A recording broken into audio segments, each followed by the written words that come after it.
रमेश जी हमारे घर पर आ जाओ, एक सांप की मौत हो गई है, उसके लिए गड्ढा खोद कर चले जाओ। जिसके चलते रमेश उनके घर पर पहुंच जाता है तो एक ऐसी वारदात, कैसे सच्चाई उसके सामने आती है, जानकर उसके पैरों तले से जमीन खिसक जाती है। नमस्कार दोस्तों, स्वागत है आप सभी का एक बार फिर से। बिहार के औरंगाबाद से बड़ी वारदात निकलकर सामने आ रही है, जहाँ पर रमेश दिहाड़ी मजदूरी किया करता था। आज गाँव की एक महिला का उसके पास में फ़ोन आता है। महिला के पति की मौत हो चुकी थी, महिला की बेटी की मौत हो चुकी थी और महिला अपने बेटे के साथ में रह रही थी। उस समय पर जिस समय पर रमेश के पास में फ़ोन आता है तो महिला फ़ोन पर कहती है कि हमारे घर पर आ जाओ, एक छोटा सा गड्ढा खोदना है, एक सांप की मौत हो गई है। जिसके चलते वह घर पर आता है और उस गड्ढे को खोदने लगता है। महिला ने छोटा मोटा नहीं बल्कि 4 फीट का गड्ढा खुदवा लिया था, जिसके चलते रमेश को शक हो जाता है। वह पूछता कितना बड़ा गड्ढा, तो सांप के लिए कोई भी ज़रूरत नहीं है। जिसके चलते वह रमेश को कहती है कि नहीं, गड्ढा तो चाहिए, मुझे तो चाहिए। जिसके पश्चात में रमेश को कहती है कि तुम ऐसा करो,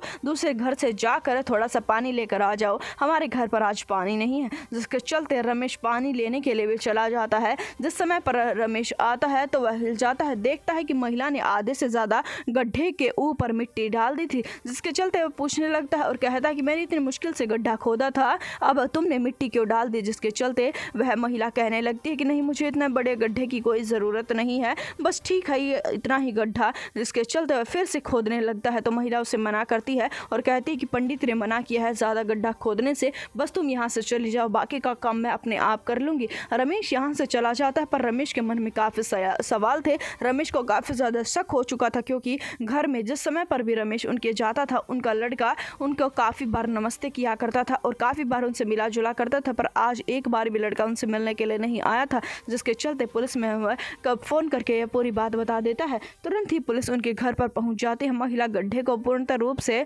उसके ऊपर मिट्टी डाल चुकी थी, अब वहां पर एक समतल जमीन बना चुकी थी। जिसके चलते पुलिस महिला से पूछताछ करना शुरू कर देती है और कहना शुरू कर देती है कि इस गड्ढे के नीचे क्या है। तो महिला बताती है कि मेरे घर में एक सांप था, मर गया था और मैंने इसे के अंदर डाल दिया। इतने बड़े गड्ढे की क्या ही जरूरत थी। महिला कुछ खास जवाब नहीं दे रही थी, इधर उधर की बातें कर रही थी। पुलिस गड्ढा खुदवाती है तो पुलिस के पैरों तले से जमीन खिसक जाती है। इस गड्ढे के अंदर कोई सांप नहीं था, महिला ने अपने बेटे को ही दफना दिया था। जिसके चलते महिला को तुरंत ही पकड़ लिया जाता है, गिरफ्तार कर लिया जाता है। महिला से पुलिस पूछताछ करना शुरू कर देती है तो महिला असलियत बताती है। महिला कहती है कि मैं अपने घर में काफ़ी ज़्यादा परेशान थी, मेरे पति की और मेरी बेटी की मौत के पश्चात में। महिला कहती है कि मेरा लड़का दिव्यांग था, उसका सारा काम मुझे ही करना पड़ता था, वह चारपाई से उठता भी नहीं था, उसे पानी पीने से लेकर सब कुछ मैं उसे चारपाई पर ही करवाया करती थी। जिसके चलते मैं परेशान हो जाती हूँ। मेरे मन में बार बार एक ही ख्याल आ रहा था कि अपने बेटे को रास्ते से हटा दूँ, तभी मैं शांति की ज़िंदगी